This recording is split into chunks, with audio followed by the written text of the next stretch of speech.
Over the course of your career, you've been described in many ways. Risk taker, a visionary, a hot-tempered micromanager. Your book itself is called Relentless. Yet in your preface, you say you're just an ordinary guy. How do you describe yourself? Well, it's hard to describe yourself. I worked very, very hard. I didn't do that well at school. I'm not the brightest guy in the room. But I try to be the best prepared. And that's really important for you, isn't it? You think that takes you a long, long way. Well, it does, because the person who's so smart often wings it, and you catch them out. So that's what's important. Now, you write fondly about your father, who died Yes. when you were very young. You're only 5 years old, and that he truly was a visionary. I mean, He invented the alternating current tube. Right. And this is basically a radio that didn't need batteries. Did not need batteries. Which was revolutionary at the time. That's right. And he started manufacturing them in 1925. Started CFRB in 27. In order to sell more radios. Yeah. And had a TV license in 31. So he died, however, at age 35 or 7, whatever it was, in 1935. And everything we had in those businesses was either shut down, lost, stolen, and they were all taken. Above and beyond the loss, material and otherwise, I mean, you basically say that his life, his presence in whatever form, is really what shaped you more than anything else. Well, it was really my mother who said at age 8, "Your job, Ted, is to get the name of Rogers back into communications." So your mother was as determined as you were to be. Well, more so.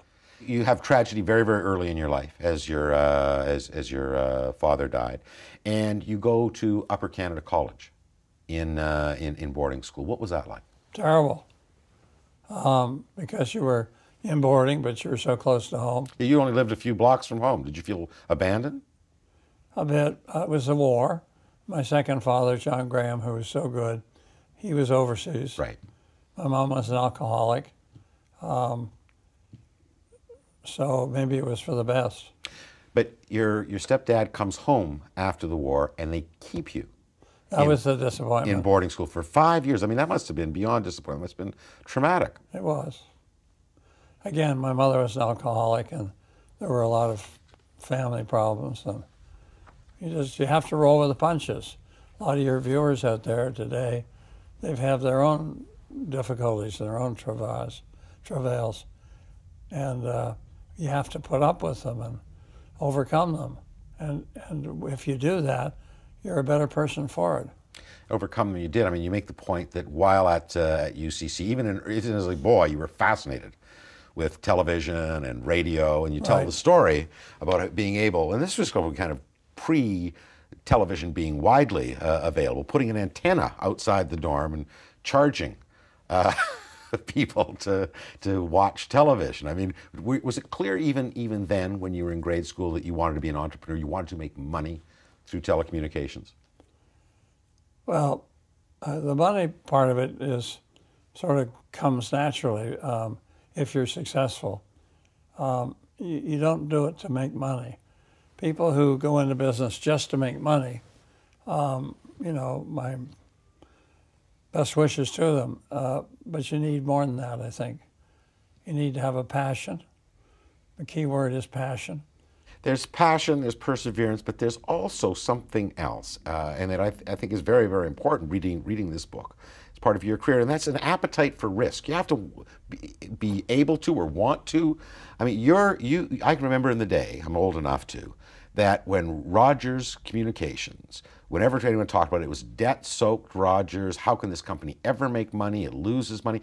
You loaded that company up with so much debt, everyone wrote you off. Yet you were prepared to take that risk. Why? Well, I mean, it's the only way. I didn't have any money, and I needed money to fulfill the dream.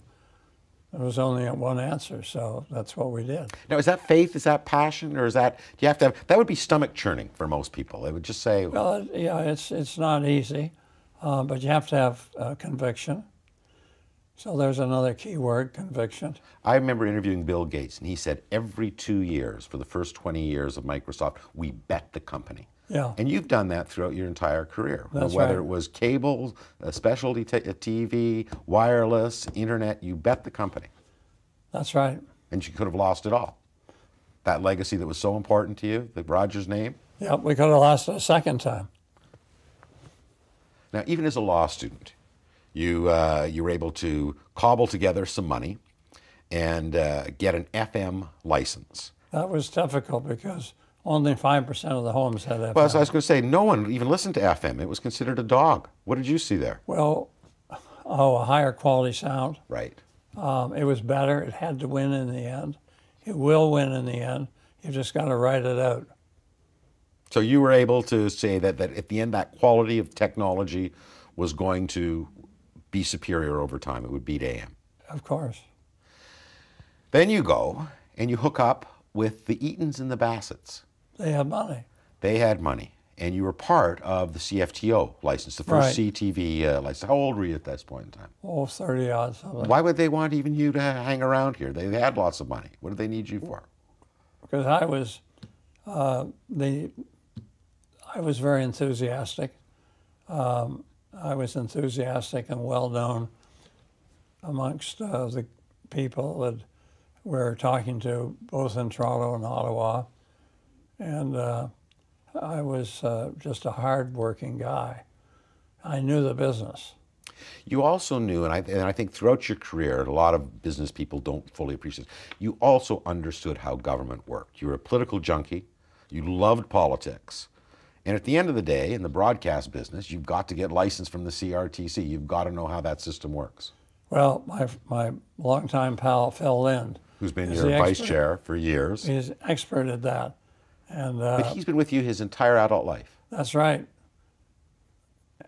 We've gone through so many things. He wasn't involved in that particular No, thing. that was before that. But he's certainly been a major contributor. But you've been smart. You were smart enough to know that your right-hand man had to be someone who knew something about government. Well, he's made a major contribution. You're too modest. Now, in 1967, you form Rogers Cable TV. And again, we have to remember now, this is Expo. No one had cable. It didn't exist. Everyone had. That's the thing in business. Get into something that nobody has and ride the growth up. But what did you see about cable? At this time, everyone was happy with over-the-air broadcast. We all had our rabbit ears. One simple thing, and Phil was involved, one simple thing. In those days, a TV station had ethnic programming on Saturdays. Right. And it had news at certain times and sports at certain times and drama at certain times. And I realized that people wanted to be able to tune in and get sports whenever they wanted it, you know, wherever they were. And we would need more and more channels than we had over the air in the spectrum. It wouldn't work. So you need to put fiber into a house. Now, these days, when in the early days of cable, it wasn't like today where you have 2 or 3 big dominant companies out there. These were little wee tiny mom and pop shops, by and large. Dentists would own rights to 2,000 to carry 2,000 homes, this sort of thing. You started gobbling them up very, very quickly. I did my best. You also had, again, your old friends, the Bassetts and the Eatons, in as partners in your early company. The CRTC says, not allowed that happen. Someone who has a broadcast license, these guys, they forced you, or the Bassetts, the Eatons, the Baton, basically, to sell out. You thought this was going to be a disaster at the time. Well, no, my wife and I bought them out and almost went under. Came within a half an hour of going under. So you were from afraid. that decision. And this is your wife, Loretta, had to get into the family trust fund in order to... Oh, that was long since gone. You'd spent it all by then. But at 11:30 at night, we went and signed the papers, and we would have lost the business at midnight. So you bet the company again. Yeah. The Bassetts and Eatons were good people. Mm-hmm. They were really good partners, and they gave me every break. Now, fast forward, you've got the cable operation up. You're gobbling up other companies. I wouldn't say gobble. Well, you're acquiring, and that you're doing swaps in different regions in order to consolidate. 2 and 2 equals 22. Exactly. A big part of your career is also a tale of battling the telcos, the big telephone companies, and especially Bell.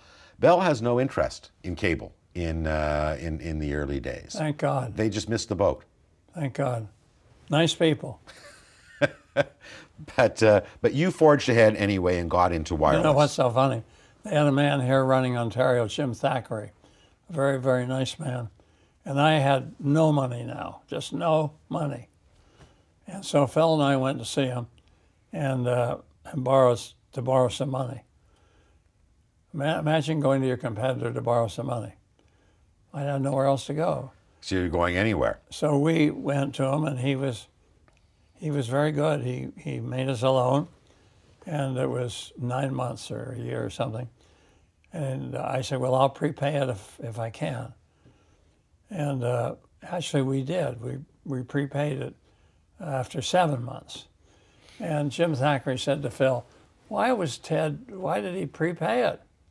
He could have kept the money for the full year. And Phil said, well, it's because Ted gave you his word he would.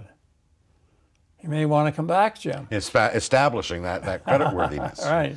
You've got a board now. You're a public company, and you say, I want to go and get into the wireless business. Not only does your board say no, your wife, Loretta, your partner, says, I don't think this is a very good idea at all. So you go offline. You invest outside of Rogers Communications. Right. And you bring parts. What did you see? Give us some sense of your thinking. Why do you think people was going to want to walk around with a cell phone at this particular point in time?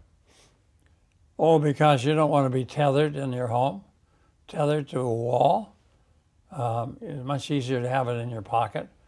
You look on the street now, everybody's walking around. Oh, it's ridiculous. We're hard-pressed to know how we could live without our cell phones. Right. But the point is that others weren't seeing this. Well, somebody's got to see it, or it won't happen. But is that good luck or a real sense of vision? It's, well, Don't be modest now. Let's go back to my dad. He used to travel around. He used to travel around and visit other places and talk to people and listen and make notes. Do it at 4 or 5 places. Then he'd sit down with all his notes and write his own. And I learned to do that. And out of that came a picture. And the result was that wireless telephony seemed to be certainly something that was inevitable and was coming. Had to come. Had to. Why would anybody want to be tethered to the wall? Another theme that runs throughout your career, and certainly the industry that you've chose to be in, is kind of the conflicting impulses between competition and monopoly. I mean, wanting kind of to get into fields where you're not in, but wanting to ensure that once there, that they're not completely unfettered. Talk to me about the allegations in the wireless business right now that we need more competition, that Canada is not price sensitive, that we don't have as good a service as we could if there would have been more competition. Well, if you got all weekend. The numbers show that Canada, being a thin population base, over 3,000 miles, is extraordinarily expensive to wire up for cellular. And not a good place to invest. But it's worked in Canada. It's worked beautifully. So much so that in many respects we're the leader in the world. So then these people come in from outside and say, these people have made it so successful, we ought to get in on it. And I don't blame them, but it's like the farmer who was farming wheat and nobody else was farming wheat. And then his neighbor put in wheat the next year, and then 3 other neighbors put in wheat year after. Pretty soon the price of wheat declined so much that nobody could make any money. But the wheat eater, the consumer, would say, fantastic. Yeah, you know what happened. There was somehow all the wheat disappeared. And look, until recently, look what's happened to our wheat. Your early venture into wireless, you had partners, the Bellsbergs and, Right. and the Beaubiens. Philippe de Gaspé-Beaubien has been quoted as saying, Ted Rogers is a great friend, but not so good a partner. And he's saying that because at the end of the day, you were able to dominate. To be a great entrepreneur, do you have to have a killer instinct? Do you have to be prepared to win, even if it means losing a friend? Yes. And particularly in a growth industry where huge sums are needed to be invested, sometimes the people who started with you don't have the resources or the interest. They're in other businesses, and it just isn't going to work. Also, in that particular case, there was nobody in charge. It wasn't as if Beaubien was running it or Bellsberg was running it or Rogers. Nobody was running it. I was the closest to it, but then these guys would come along and want to change it, and that's a problem for me. You couldn't tolerate that. No, one time I was arguing with the head of Bell, on the phone, long distance, and he got so mad at me. He says, "Well, if you know so much, why don't you come down and run Bell?" And I said, "Well, all right, in that case, you come up and run Rogers." So somebody's got to run the joint. At the end of the day, your business is really customer service. Yes, it is. Customer loyalty, and you have to reduce churn and all these other things that you guys in the industry talk about. You admit in the book that the whole notion of negative option billing, basically, causing people to have to inform you whether they didn't want services, was a mistake. The iPhone was very controversial too in terms of cost. How do you ensure that you do those two things at the same time? Forge customer loyalty and maximize shareholder profit. You don't. You don't. Two big mistakes like that out of almost 50 years. And if I may say, and you've admitted they were mistakes, both bad. too. No, and you admitted they were mistakes. Of both. course there were. You get out of touch. Now the first one, the commission wanted us to sell these new services. Right. They'll admit that. This is when they were bundling in the early days, and they especially would be TV. on the phone, Ted, what are you doing? What are you doing? And so we dreamed up these things, and what we came up with was not popular, wasn't fair, and we took the heat for it. I took the accountability for it. I still do. I remember going to a dinner, and you were there with a bunch of your marketing and salespeople, and you were telling them about what was going to happen next in the industry, which is kind of ironic, because here was the old proprietor knowing more than the young, smart kids. You've always been noted for what's going to happen next. What's the next big thing in your view? Well, the way I'm able to do that is by being prepared and listening to people, not just people within 50 feet of you, but people all over the place. Yeah, you're very plugged in around the world, aren't you? You can pick up the phone. I try to be. I really work at it. And talk to Gates and talk to Buffett and talk to McCaw. Well, you know those these are people. pretty high-tone people. I don't claim to do that, but I go and talk to more engineers and IT people, and anyway, it seems to work. So what is the next big thing in your view? What do you think is going to really kind of change the whole game of telecommunications? Well, I think miniaturization is going to continue. I think this notion of being able to listen or view programming or information at a time that you choose, at a location that you choose, is going to grow. That's huge. You wanted to get both the Rogers name associated with telecommunications out there, but you also wanted to get CFRB back. Of course. And to this day, you still want to get that station back? No, I changed 20 years ago because Loretta said to me, my wife said to me, you have enough radio stations in Toronto, they'd make you sell one. And these people are all loyal to us. So you should not do that. The Blue Jays and the conversion of the Sky Dome to the Rogers Center. I mean, what's your thinking there? Marketing. Brand. Yeah, brand building. And it has done that. Because they were going to move the team to the States. Mm. And I didn't, I'm a nationalist, and I didn't think that was a good thing to do. And I think a lot of people have moved over and supported the Rogers brand because of our support for that team. Yet on the other side, I mean, you're associated with wanting to bring the NFL to Toronto, and a lot of people think that would be the death of a national institution, the CFL. You know, it's so easy to claim that any step in progress is going to harm something existing. Sports, telecommunications, or anything. I've heard that whine all my life. They don't explain why. For example,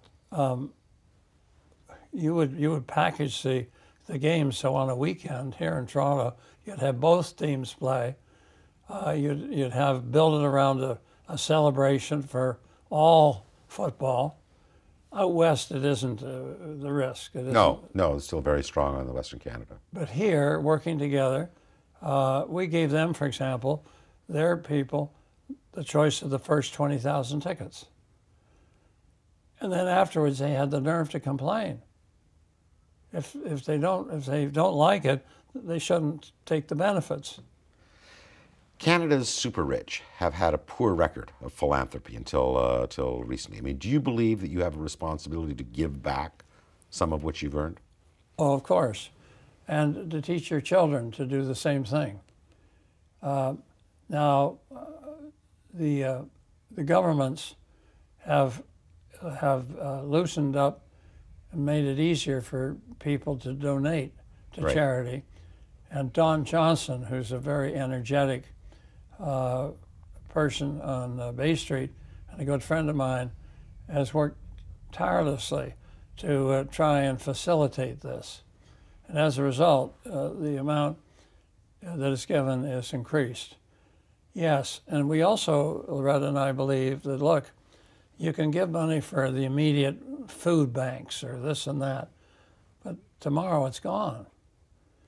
Whereas if you give money for scholarships and bursaries and so on, and it lasts over generations. So you're investing in your philanthropy the same way you've invested in business. That's right, and you've made it so that their world becomes much more middle class. The whole community becomes wealthier not just in dollars, but wealthier intellectually, spiritually, in every way. One of your more recent gifts is to Ryerson University, where you set up the Rogers School for Management. What do you want young entrepreneurs to be taught today? Oh my goodness, I don't think I'm qualified to answer that. And not in terms of curriculum, but in terms of values, in terms of Responsibility would be one. social and community responsibility. Yeah, and looking after your brother. You end the book, and a lot of the focus, the press focus of this, is on succession. Right, it's sexy. I guess so. First, I mean, how long do you want to stay in your job as CEO? Oh, I love it, and I'd like to stay for as long as feasible. I have had this heart problem, and it doesn't get any easier. So I think it's a little bit up to the good Lord. By that, I don't mean passing away or anything. I mean, you get to a certain stage where it would be wise to put in a new CEO. There's two things. One is the CEO to run the business day to day, month to month. And the other thing is for the family to name somebody who would be the long-term, in charge of long-term planning. You're right about this. The succession planning for you is really on two tracks, isn't it? On two tracks. And Edward has been chosen by me and by This Will. is your son, Edward. To be the second one. Now, he and Melinda would like desperately to also be the CEO, but that will be up to a board committee and then the board. And And we have, as you pointed out, a fair number of very talented and experienced people. And so right now it would be, despite my being so proud of everything Edward's done, he's been there for 17 years. He's done every crappy job there is. He's not been spoiled. He's met his targets. So he says, well, why not me? And he's right, except that there are others that have more experience. And the board will have to make that decision. It's too hard for a father. 100 years from now, we have Rogers nanotechnology implanted in our brains that hook us up with our computers and the world. How do you want people to talk about Ted Rogers? Oh, I hope I've never even thought about that, but in a balanced way. People who do things, who are active, who are making things move, they're going to be right, hopefully most of the time, but they're going to be wrong some of the time. And to just understand that you can't move things along unless you're willing to be wrong some of the time. Someone said if you hit the bullseye all the time, you're standing too close to the target. Well, or you've just not tried at all. But listen, I've led the good life. I've been so lucky. I have a wonderful wife, Loretta, who's an artist. She paints, and she's an outstanding person in so many ways. I'm enormously lucky to have married her, and 4 wonderful kids. And I don't know what else to say. I hope in the future they'll say, well, he admits that he should have spent more time with his family, but he did end up with a hell of a good family. Ted Rogers, I want to thank you very much for joining me. It's been a real pleasure. Thank you, sir.